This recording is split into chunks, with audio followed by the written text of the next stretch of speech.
신앙생활이 무엇이라고 생각하십니까? 어떻게 하면 신앙생활을 바르게 잘 할 수 있을까요? 신앙생활은 한마디로 하나님의 뜻을 따라 사는 삶입니다.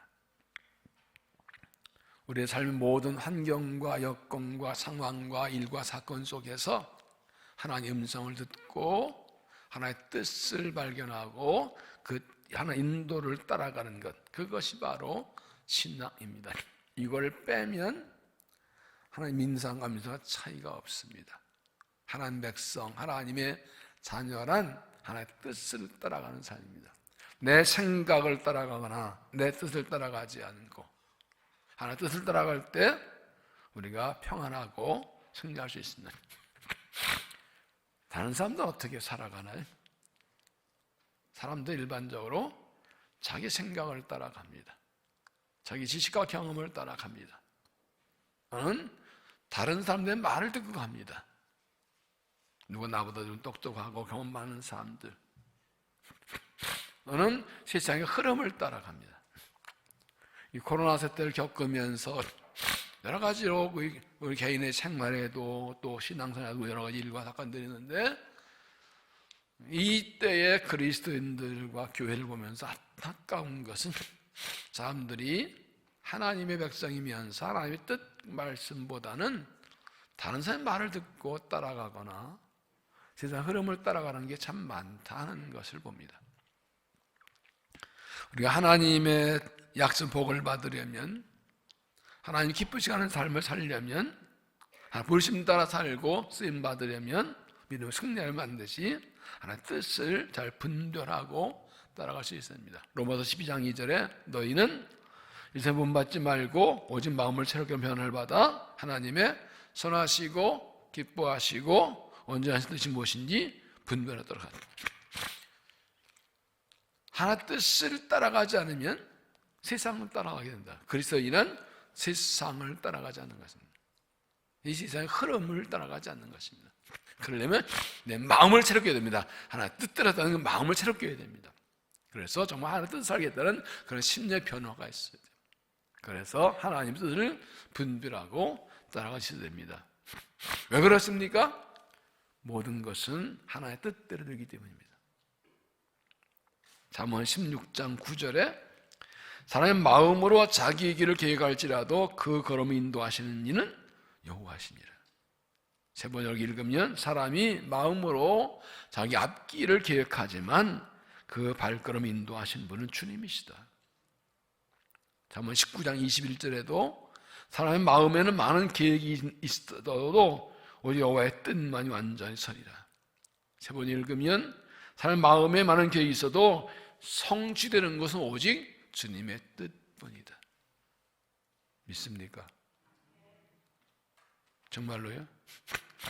물어보니까 많이 서병 보면 정말 마음으로 그렇게 믿습니까? 사람이 많은 계획을 세우고 일을 하지만 결국 하나의 뜻만 이루어집니다. 하나의 뜻대로 되는 것입니다. 우리가 힘들고 어려운 때를 살아가고 있습니다. 많은 고난, 역병들. 이 고난 속에 있는 하나의 뜻은 무엇일까요? 우리가 오늘 이 많은 일과 사건 속에 하나의 뜻은 무엇일까요? 우리가 어떻게 하나의 뜻을 알 수 있을까요? 하나님 어떻게 우리에게 자기의 뜻을 알려주시나요?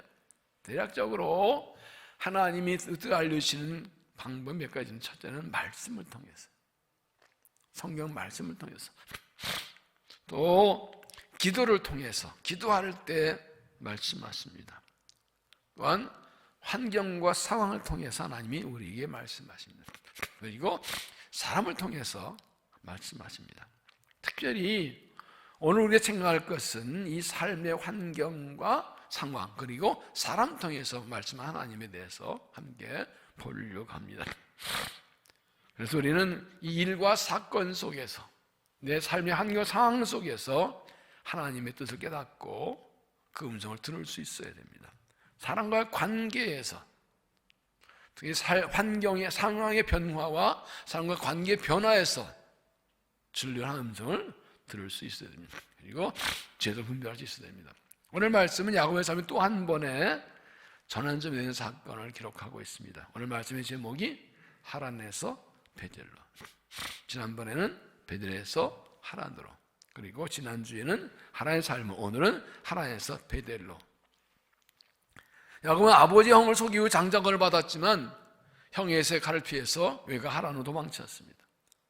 같은 듯 하나님 만나 하나님께서 그에게 약속 주셨고 그런 그곳을 베델의 이름 불렀습니다. 그리고 하는 대로 하란에 도착합니다. 거기서 이 삼손의 집에서 20년을 살면서 12아들을 낳습니다. 그리고 딸을 낳습니다. 라헬을 사랑해서 그를 아내 얻기 위해서 7년을 무보스 일하기로 했고 삼촌 속아서 14년을 또 일합니다.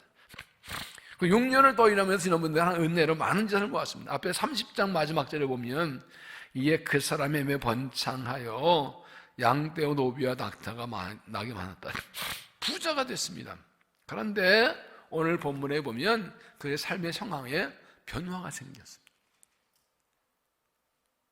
그리고 야곱은 이제 돌아갈 때 됐다고 생각하고 돌아갑니다.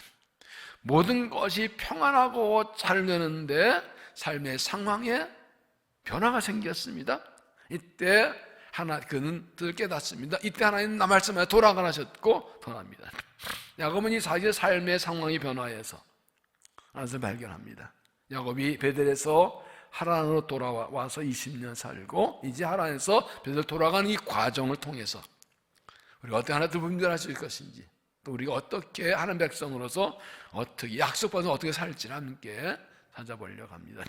첫째는 사람을 의지하고 살지 말라 하는 것입니다. 사람을 의지하고 살지 말라. 1절을 보면 야곱이 라반의 아들들이 하는 말을 들은즉 야곱이 우리 아버지 소유를 다 빼앗고 우리 아버지의 소유로 말미암아 이 모든 재물을 모았다 하는 자. 야곱이 열심히 일해 부자가 되었습니다. 그 라반과 약속한 대로 된 것입니다. 그리고 하나님 축복하셨습니다. 그런데 어디 굴러온 돌 같은 야곱이 20년 되긴 했지만은 자기 무슨 친척이라고 하지만 갑자기 부자가 되니까 이 자기 외 사촌들이죠. 라반 아들들이 저놈이 우리 아버지 재산 다 훔쳐갔다고 그렇게 말하는 게 틀립니다. 여러분, 사람이 열심히 해서 또 정직하게 해서 많은 돈 벌고 뭐 많은 것을 얻고 그리고 성공한다고 해서 사람들이 인정하는 건 아닙니다. 뭔 짓 해서 버는 거야? 시기하고 질투합니다. 다른 어떤 사람이 성공하고 부자가 되고 잘 나가면 사람들이 축하한다 그런 게 아니라 시기 질투합니다. 전도서 4장 4절을 보면 내가도 본즉 사람이 모든 수고와 재주로 말미암아 이웃에게 시기를 받으니 이것도 어때요? 바람잡는 것이다. 우리말에 사촌이 땅을 사면 배가 아프다. 이게 다른 나라는 없는 말 같아요. 왜 사촌이죠? 형제도 아니고 육촌도 아니고 육촌은 멀어요. 친척이 잘 뭘 만날 일이 별로 없어요. 형제는 근데 형제가 괜찮은데 사촌은 참 묘한 관계예요. 큰아버지 아들, 작은아버지 딸, 형제인 것 아니나 하고 이건 이 집안이 경쟁이 있어가지고 사촌이 잘 되면 괜히 배가 아파. 아내랄 필요는 없어요. 이게 인간이에요. 인간 속에 시기와 질투가 있어요. 그래서 외적으로 뭐 돈 벌고 잘나고 성공했는데 계속 시기와 질투, 공격반 이게 인간인 거예요. 그래서 그걸 진정한 성공을 할 수 있을까?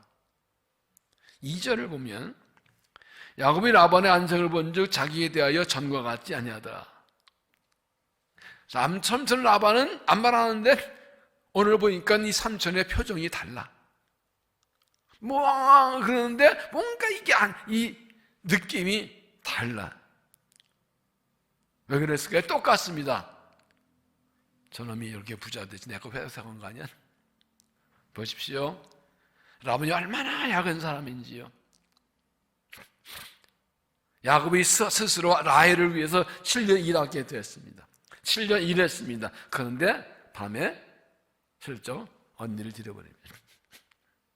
그래서 뭐 따지니까 언니가 먼저 가는 게 맞지. 그러면 7년 더 일해라. 처음에 7년은 라헬을 사랑해서 다음 7년은 사랑하지 않는 레아를 위해서 14년을 쎄 빠지게 부려먹었습니다. 14개월도 아니 14년을 아무리 그래도 그렇지 뒤에 나중에 망발라면 이건 딸 팔아먹은 거 아니에요? 14년을 무보수로 일을 시켰어요. 그리고 14년 지나도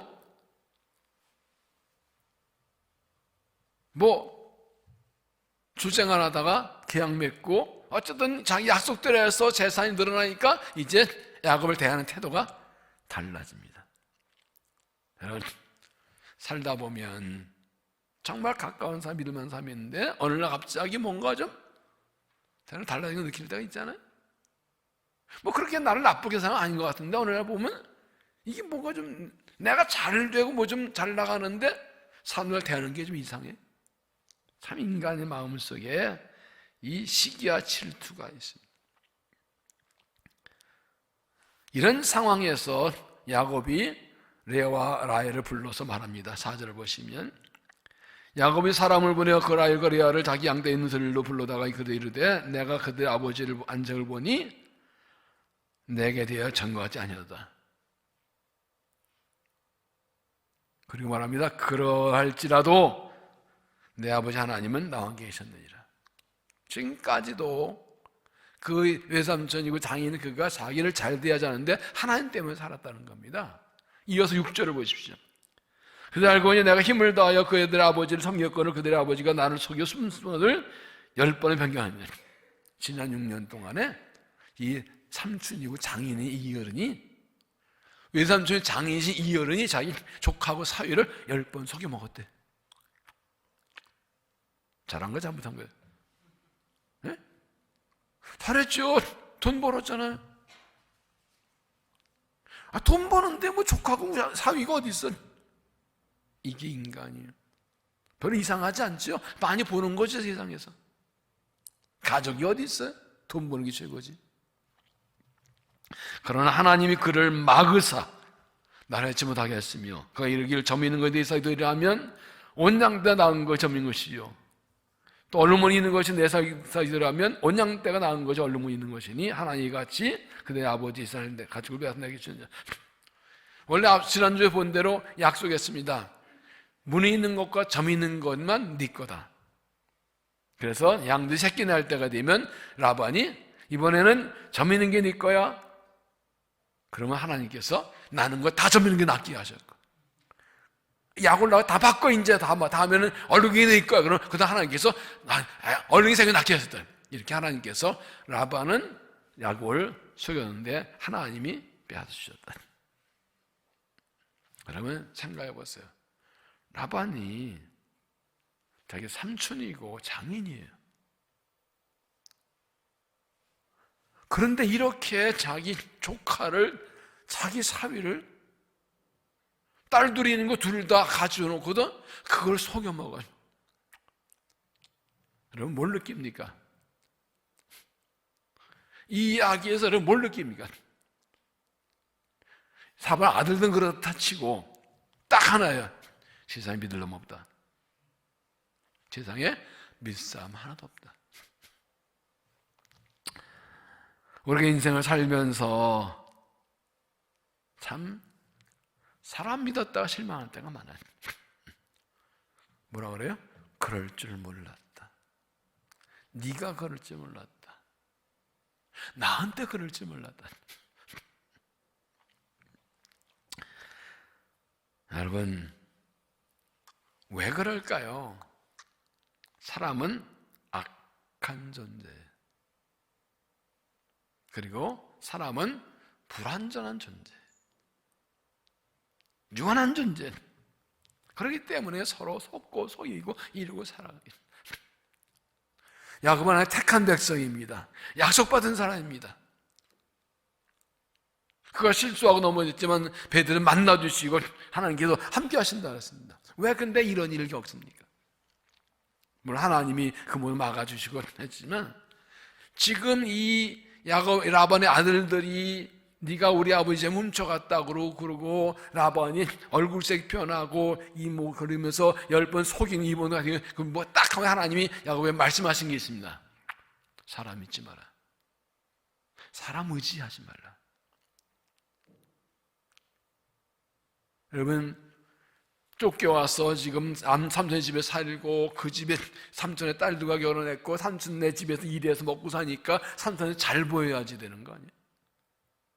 그럼 야곱이 삼촌에 의지할 수밖에 없잖아요. 하나님 딱 말씀하시는 거 딱 하나입니다. 사람 믿지 말라. 사람 의지하지 말라. 요한복음 2장 23절에 이런 말씀이 있어요.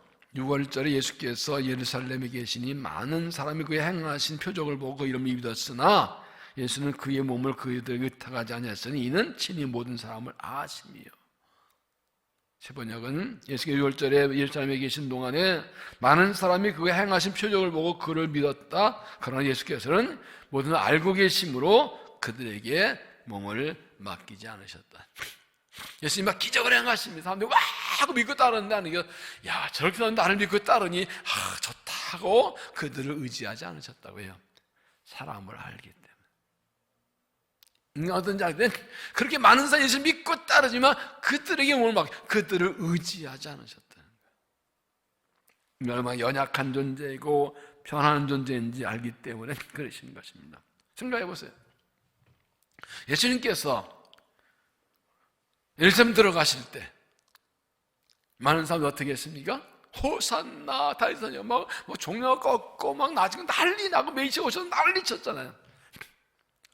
딱 이틀 후에 그 인간들이 예수님 못 박으라요. 똑같은 사람입니다. 6월절에 성전에 6월절에 올라온 사람들입니다. 나사렛 예수가 예수 올라왔다고 놀래키 손 만나고 맞다 죽은 자 살리고 병자 고치고 뭐 기적해내고 이 메시아 맞다고 난리치고 막 외세워서 난리쳤습니다.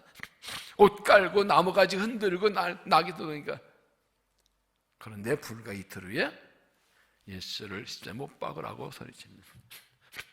유대인들의 사주를 받고 금방 변합니다. 사흘을 못 갑니다. 사람 인기란 게 이거예요. 여러분 세상 인기는요 물거품 같아요. 연예인들이 그렇게 흔들리고 술하고 마약하고 아니고 뭐예요. 언제 인기가 사라질지 몰라요. 한 잘 나갔는데 그 다음에 안 불러주면 끝이에요. 소망교회 학생 목사님 하신 말씀이 있습니다. 얼굴 이쁘고 잘 나가는 여자 탤런트들이 교회를 막 열어 나오더래요. 하늘날 불렀대. 니들은 얼굴 이쁘고 인기도 많은데 뭐 이렇게 뭐 교회 나오냐? 딴 사람도 안 나오는데 그때 딱 얘기 하나 드려요. 목사님 우리는 예수 아니면 마약이에요. 인기는 물건 같아요. 인기 따라다 보면 많이 봤어요. 술 먹고 마약하고 딴짓하고 도박하고. 여러분 요즘 그런 거 많이 나오잖아요. 들통나잖아요. 그런데 이들은 알았어요. 예수 아니면 안 된다. 우리는요 예수 아니면 마약이에요. 인간은 그렇습니다. 인기가 그런 겁니다. 여러분 제자들을 보세요. 죽어도 주를 떠나지 않겠다고. 베드로도 주와 함께 감옥에도 죽나겠다고. 그런데 유대인들이 잡으러자 다 도망쳐. 베드로 예수 뭐라 3번 부인하고. 가난지다 예수님 팔아먹고. 예수님이 이걸 아셨기 때문에 사람을 의지하지 않으셨어요. 하나만 보고 살아갔어요. 누굴 믿고 살 수 있을까요? 우리가 살아보면 정말 믿었던 사람이 배신당할 때가 있습니다. 그래서 무슨 생각하나요? 그럴 때마다 미워하고 원망할 필요 없어요. 나도 똑같은 사람이에요. 우리도 변하기 쉬운 존재들이에요.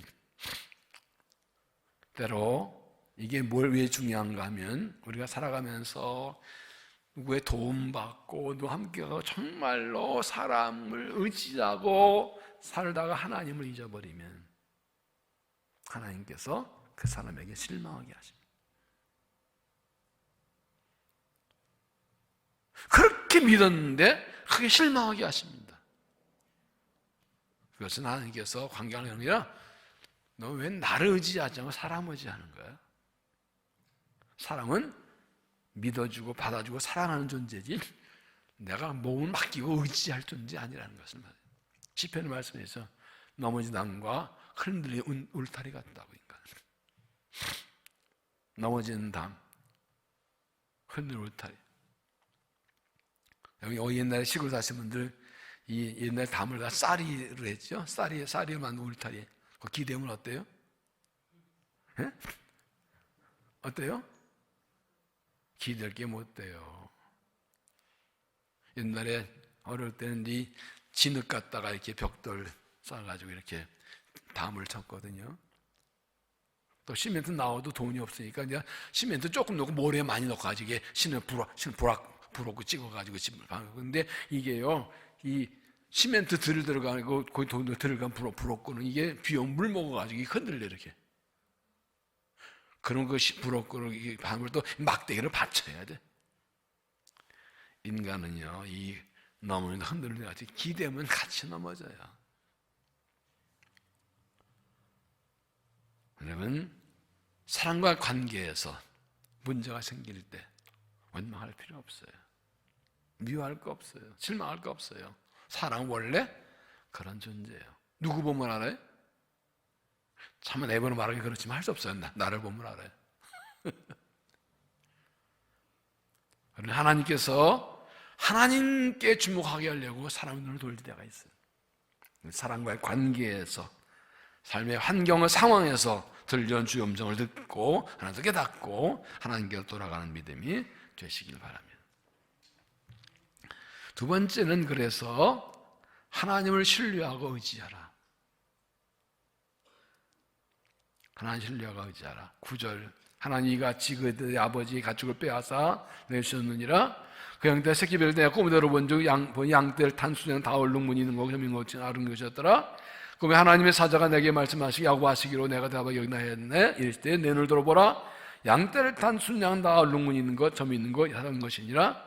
라반이 내게 행한 것 모두 내가 보았다. 자 보세요. 라반이 야곱의 장인이고 야곱의 외삼촌이면서도 자기 딸들의 쌀을 주었으면서도 그동안 14년 불어 모자라가지고 6년 동안도 10번이나 흠싸고 속였어요.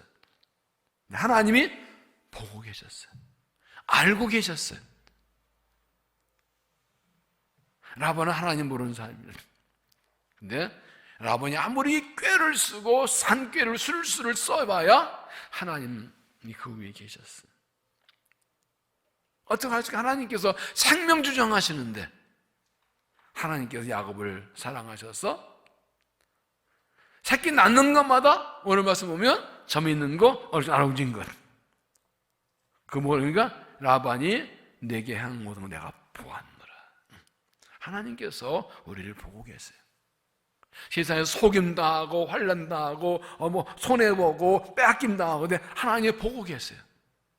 그리고 하나님께서 지켜주고 갚아주세요.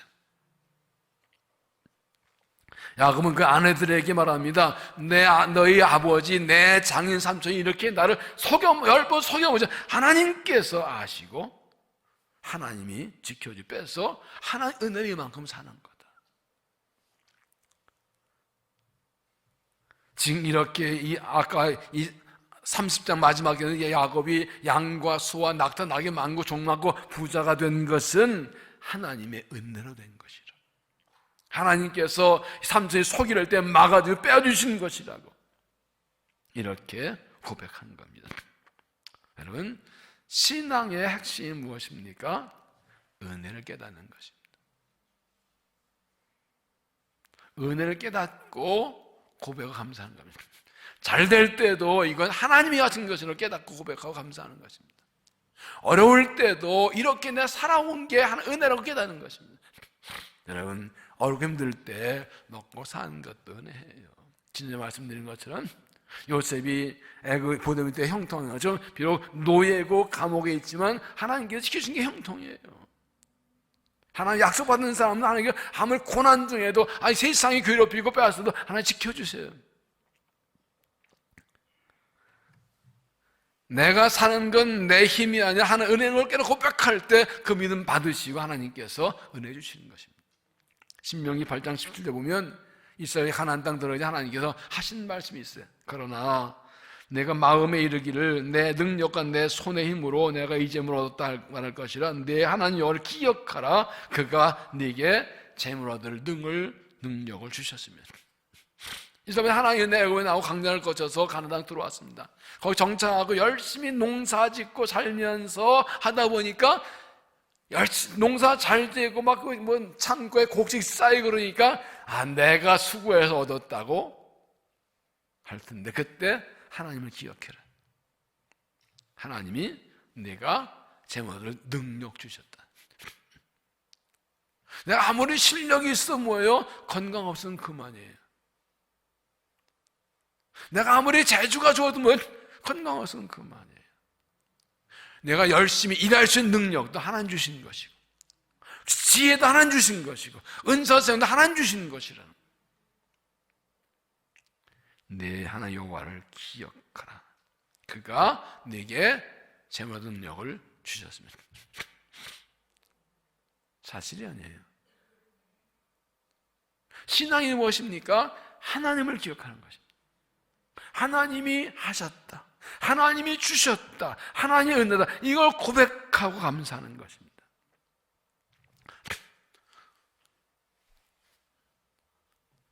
우리가 신앙생활 하면서 우리가 받기 쉬운 유혹 중에 하나가 그것입니다. 열심히 주님의 은혜 감사하고 충성하고 봉사하고 헌금하고 기도하고 전도하고 열심히 충성해. 나 복권을 받아요. 그러면 감사드리는데 속으로는 내가 이만큼 봉사했으니 복 주신 것이지 라는 생각이 쑥 들어갈 때가 있어요. 내가 기도 좀 많이 하잖아. 내가 전도 좀 내가 일 좀 많이 하잖아. 하나님 주신 것이지. 이게 마귀가 주는 마음이에요. 말씀드린 친구가 오늘날 편지를 썼더래요. 어젯밤에 내가 이단에 빠져버렸네. 주님의 일을 많이 했는데 어느 순간 이것을 내가 한 것은 생각이 들어 깜짝 놀라 회개했네. 주님이 하신 것인데 내가 또 생각하는 게 이단이라는 거예요. 하나님의 주권과 은혜를 부정하는 것이기 때문에 정말로 우리가 아무리 열심히 수고 많이 하고 기도 많이 봉사 많이 돈 많이 해도 하나님 은혜 아니면 안 되는 거예요. 그래서 신앙의 가장 큰 적은 교만입니다. 정어슨에게 누가 물었습니다. 그리스도의 가장 큰 덕목이 무엇입니까? 첫째는 겸손, 둘째는 겸손, 셋째도 겸손이다. 하나님의 은혜로 사는데 하나님의 은혜로 사는데 깨닫지 못하고 교만한 하나님께서 나는 아무것도 아니야고 고백할 수밖에 없는 건 낮추실 수밖에 없어요. 그제야 하나님을 깨닫고 고백하게 되기 때문에 일이 잘 될 때에도 주의 은혜임을 고백하고 어려움들 때에도 주의 은혜를 사는 고백하고 주님의 조건을 높여드리고 주님만 의지한 믿음을 세워야 됩니다. 오늘 새벽에 매일 성경 본문 오늘 본문에 시편 33편 12절에 이렇게 말씀하죠. 여호와를 자기 하나님을 삼은 나라 곧 하나님의 기업으로 선택된 백성 보이도다. 세 번 읽으면 주님이 그대 하나님 나라 되시기를 한 나라 곧 주님의 하나님이 그의 기업으로 선택한 백성 보이도다. 복이 뭐냐? 하나님 나라를 선택하신 거예요. 복은 뭘 받는 게 아니라 하나의 나라를 하나님 백성 선택해 주신 게 그게 복이에요. 거꾸로 말하면 하나님 나라를 선택해 주셔서 감사합니다. 이 하나님의 백성 된 게 복입니다. 이 고백이 있는 믿음이 복된 믿음이라는 거예요. 왜 그렇습니까? 하나님이 나를 택하셨고 택하셨으니 복 주시고 돌보신 거라고요. 지난 말씀 어쨌든 야곱이 하나님께서 왜 그렇게 그거 지켜주셨습니까? 택한 백성이기 때문에 약속이 있어서 그런 거예요. 이어지는 말씀 보면 많은 군대로 구원을 얻은 왕이 없으며 용사가 힘이 세어도 스스로 구원하지 못하는도다. 구원하는데 군만 헛되며 군대가 많다 해도 능히 구원을 못한다. 왕이 군사가 많이 있어야 돼요. 군대가 많아야 돼요. 그래서 성경에 싸워요. 그런데 하나님 보시기에 아무리 군대가 많아도 하나님 함께 하지 않으면 헛거란 거예요. 아무리 힘이 세도, 힘은, 용사가 힘이 세도 하나님 없으면 아무 소용없다는 거예요. 그래서 이어진 18절, 여호와는 그를 경외하는 자를 곧 그의 인자하신 바라는 자를 살피사 그들의 영혼을 사망에 던지시고 그들 굶주릴 때 그런 사람, 여호와를 경외하는 자, 하나님을 믿고 섬기고 의지하고 높이는 그 사람은 죽음에서도 배고픔에서 건져주신다. 죽음에서 건지는 게 중요한 게 아니라 하나님을 경외하는 자가 중요한 거예요. 지금 전 세계가 코로나19로 큰 고통을 당하고 있습니다. 요즘 확진자가, 사망자가 늘어나고 있습니다. 이런 생각해 보세요. 지금 과학 문명이 최고 발달한 때 아닙니까? 어느 정도 발달했습니까? 어떤 병 걸려도 다 고칠 수 있다. 의학이 발달했다. 유전공학이 발달해서 인간의 장기 망가지면 장기 배양해가지고 바꿔 끼면 된다. 유전공학의 핵심 문제 아세요? 무병장수예요. 죽지 않고 사는 거예요. 몸이 아프면 간 갈아 끼고, 다리 부르면 다리 갈아 끼고, 생명 창조까지 보고 있어요. 유전공학은. 근데 그건 불가능한 생명 하나의 것이에요. 지금 과학이 하나님 자리까지 보면 바벨탑을 쌓고 있어요. 그런데 이렇게 무병장수, 이 약과 의학 기술로 죽지 않고 100년, 200년 살 수 있다는 이 시대에 바이러스 하나가 전 세계를 초토화시켰어요. 확진자가 4천만 명이 넘습니다. 과학은 뭐 하고 있어요? 그 뛰어난 의학은 뭐 하고 있어요 지금요? 백신의 치료제도 지금 나올 생각이 나오지 못하고 있어요. 백신 나왔는데 부작용 난다고 그러고, 요즘 바이러스 코로나 변종이 심해서요 한 1년 이상 걸려 백신 나오면 새벽에 또 나오면 또 만들어야 돼요.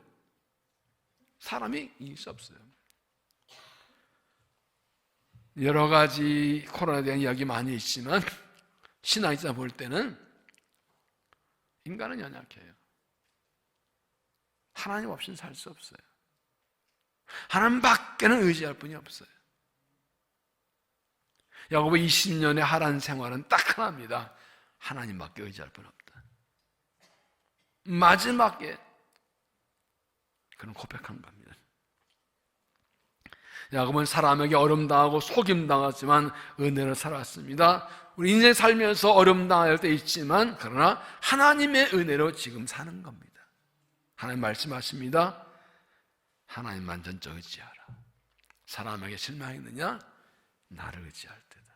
나를 의지하라. 이 어려운 때에 약속받은 백성으로서 하나님 약속한 이름을 믿고 하나님만 의지하며 확신을 세우고 하나님께 매달려고 그 은혜로 살아간 믿음이 되시기를 바랍니다. 세 번째, 오늘 가장 중요한 것인데 베델의 하나님께로 돌아가라. 베델에게 돌아가. 3절을 보면 여호와께서 야곱에게 이르시되 내 조상의 땅 내 족속에게로 돌아가라. 내가 너와 함께 있으라 하시니라. 라반의 아들들이 저놈이 우리 아버지 거 다 뺏어갔다고 막 욕하고, 삼촌 라반도 얼굴색이 변한 아주 인간 관계와 상황이 아주 악화된 상황 하나님께 나타나가지고 야 고향으로 돌아가 말씀하십니다. 여러분, 내 조상의 땅 내에서 이게 참 중요합니다. 그 땅은 단순히 아버지와 할아버지가 살던 땅이 아니라 그 땅은 약속의 땅입니다. 하나님께서 아브라함과 이삭에게 말씀하시죠. 내가 이 땅을 너와 내 자손에게 주리라. 그러니까 야곱은 지금 하란에서 20년 살았지만 이 땅은 고향이 아니에요. 살 때가 아니에요. 아무리 여기서 열심히 일해서 돈 많이 벌고 부자가 되고 아들 딸 낳지만 여기가 영원히 살 곳이 아니었다는 거예요. 그래서 하나님께 돌아가신데 그때 어떤 일이 있었다고요? 라반의 아들들이 막 아버지 뺏어 욕하고 삼촌 라반이 얼굴에 변나는 이런 이 삶의 상황과 인간관계가 막 꼬이고 막 외조하는 이 상황에 말씀하십니다. 돌아가라. 왜요? 이때가 돌아갈 때다 하는 말씀입니다. 여러분, 아무리 모든 게 잘 되고 어려움 없어도 하나님 백성은 약속의 땅을 떠난 삶은 불안할 수밖에 없습니다. 언젠가 문제가 생깁니다. 주위에서 질투와 시기를 하고 공격할 틈을 보고 있습니다. 하나님 백성은 약속의 땅으로 돌아가야만 거기서 평안할 수 있습니다. 그래서 야곱의 1절에서 3절 연결되는 게 참 중요합니다. 그래서 1절에서는 야곱의 라반 아들들이 미워했다 그러고 2절에서는 라반 얼굴에 변했다 그러고 3절 하나님께서는 돌아가라 하십니다. 이 우리의 삶의 환경과 상황이 변하고 인간관계 문제 생길 때 그때 하나님 음성을 들을 수 있어야 돼요. 이 일을 통해 하나님 내게 뭘 말씀하시나? 본래 있던 곳으로 돌아가라. 내 자리로 돌아가라. 약속대로 돌아가라고 말씀하시는 것이죠. 영적 감각이 깨어있고 예민해서 이 일과 사건 중 하나님의 음성을 듣고 주에서 깨달을 수 있어야 됩니다. 왜 돌아가셨나? 더 중요한 게 있습니다. 13절을 보십시오. 나는 베델의 하나님이라. 내가 거기서 기둥에 기름 붓고 거기서 내게 소원하였으니 지금 일어나 이곳을 떠나 내 출생지로 돌아가셨느니라. 내 조상의 땅 고향으로. 그런데 핵심이 무엇입니까? 나는 베델의 하나님이라. 이 말은 베델로 돌아가는 겁니다. 뒤에 보겠지만 야곱은 베델로 바로 가자는 문제가 생깁니다. 여러분, 하나님께서 야곱을 이 하란에 20년간 이렇게 삼촌의 속임수와 이런 거에 불구하고 지켜복주신 이유가 무엇입니까? 하나님이 베델에서 만나시고 약속을 주셨기 때문이에요. 28장 13절 보세요. 나는 여호와니 너의 조바라버의 하나님의 이삭의 하나님이라. 내가 누워있는 땅을 내가 너와 내 자손에 주리니 이 세상에 땅가가 되어 내가 서쪽과 동쪽 북쪽과 남쪽으로 퍼져나갈 것이며 땅의 모든 족속이 너와 내 주 말미암아 복을 받으리라. 이게 아브라함의 약속 그대로죠.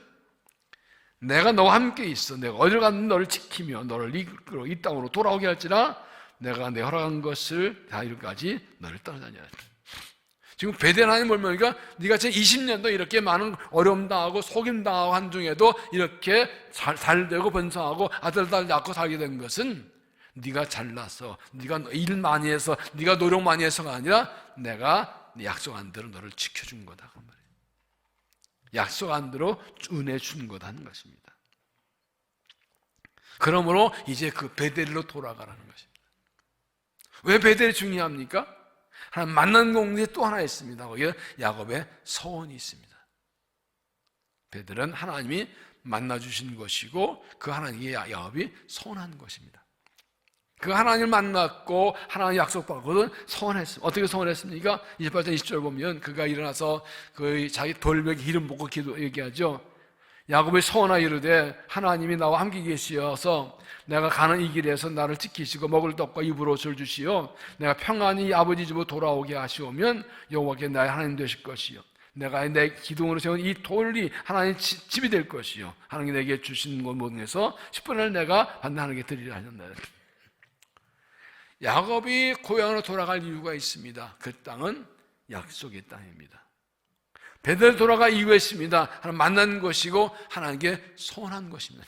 이제 하나님의 나라 20년을 살고 하나님의 나라 복을 받게 돼서 이제는 돌아가는데 가서 뭐 하라고요? 소원을 지키라고요. 약속을 지키라고요. 이제 그때가 됐다는 겁니다. 다시 생각해 봅시다. 야곱은 20년 동안 열심히 일했습니다. 13부 보시면 6년 동안 돈 벌었습니다. 아들 딸 낳고 재산 늘었습니다. 잘 되고 있습니다. 문제가 없습니다. 14년을 부부선 6년은 정말 열심히 일했고 하나님의 복지라도 재산 늘어나고 막 됐습니다. 그런데 갑자기 문제가 생깁니다. 자, 외사촌들이 막 공격하고 삼촌이 얼굴 대편나고 막 이몇 거입니다. 이때 하나님 말씀합니다. 지금은 돌아갈 때다. 여러분, 일이 잘 되고 모든 것이 풀려나가고 모든 것이 다 이루어질 때에도 하나님 소리 들을 수 있어야 합니다. 일이 잘 되고 모든 것이 다 이루어지고 하는데 옆에서 문제가 생겨. 그런데도 눈앞의 이익과 현실의 성공에 묶여서 하나님께서 본래의 자리로 돌아가라 하시는 것을 못 듣는 그런 일이 있어서는 안 된다는 거예요. 때로는 고난이 있습니다. 어려움이 있습니다. 일이 잘 안 됩니다. 다 잃어버립니다. 그때도 그 속에 하나님의 뜻이 있는 거예요. 두 가지예요. 하나님께서 자꾸 신호를 주셔도 깨닫지 못하는 사람이 있고, 조금만 주셔도 바로 움직이는 사람이 있어요. 영적 감각이 임한 사람들은 하나님께서 환경을 조금만 움직이셔도 바로 깨닫고 움직입니다. 그 환경과 상황과 관계 작은 변화에도 돌아가라 하시는구나, 베델로 가라 하시는구나, 하나님 앞으로 내 약속에 가는 이걸 깨닫고 움직입니다. 근데 현실에 빠져서 둔해진 사람들은 잘 못 깨달아요. 문제 생기고 커지고 하는데도 그냥 그거 해결한다고 매달리고 있어요. 거기 그게 돌아갈 때인데.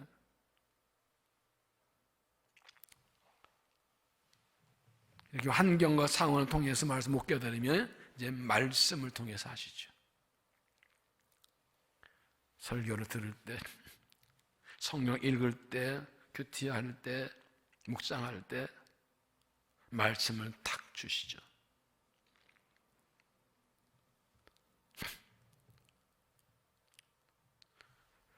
그러나 그렇게 해도 깨닫지 못하면 이제 하나님께서 몸으로 깨닫게 하십니다. 떠나지 알 수 없는 그런 상황으로 몰고 가시는 거예요. 그렇게라도 약속의 땅으로 돌아가야 되기 때문에. 하나님 말씀하십니다. 내가 사람에게 실망했느냐? 내게로 돌아오라. 나를 의지하고 살아라. 하란에서 문제 생겼느냐? 베델로 약속의 땅으로 돌아오라. 여러분, 지금 이 고난과 역경과 문제 속에서 어떤 음성을 들으십니까? 내가 돌아갈 베델은 어디입니까? 환경에 문제가 생길 때, 인간 관계 어려움이 있을 때, 이런 환경과 상황의 변화를 하나님 음성을 듣고 하나님께로 돌아가는 믿음이 되시기 바랍니다. 이 야곱의 모습에서, 하란을 떠나 베들로 돌아가는 이 모습에서 우리가 깨달을 것이 무엇입니까? 오늘 말씀 핵심은 그겁니다. 일이 잘 되느냐 안 되느냐 중요하지 않다는 것입니다.